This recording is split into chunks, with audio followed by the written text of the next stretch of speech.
तर बातमी आहे निलेश लंकेंसंदर्भात। निलेश लंकेंनी दक्षिण अहमदनगरमधून लोकसभा निवडणूक लढवणार असल्याची घोषणा केली आहे। यासाठी लंकेंनी आपल्या आमदारकीचा राजीनामा देखील दिलाय। आमदारकीसाठी संघर्ष केला, आता खासदारकीसाठी करायचं आहे असं वक्तव्य निलेश लंकेंनी केलं। तर कार्यकर्त्यांशी संवाद साधताना निलेश लंके हे भावुकही झाले। आपण आज आपल्या विधानसभा सदस्य पदाचा आपण आज या ठिकाणी राजीनामा विधानसभा अध्यक्षांकडे पाठवित आहे।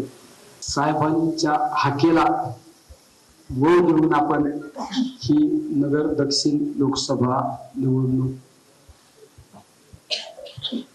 साहेबांच्या नेतृत्वाखाली लढण्याचा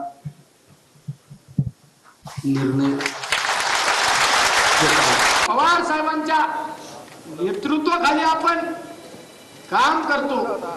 पवार साहेबांवर निष्ठा ठेवून आपण काम करतो। अरे त्या पवार साहेबांनी आपल्याला सांगितलं लढण्याची ताकद आपल्यात पाहिजे। अरे काय अतिचं बळ ताकद देणारा माणूस आपल्या पाठीशी आहे। पवार साहेबांनी सांगितलं मला, अरे तुला लोकसभा लढावं लागेल, ताकद बरोबर आहे। पवार साहेबांनी सांगितलं, साहेब तुम्ही म्हणतात तुम्हारे लिए जान भी हाजिर है।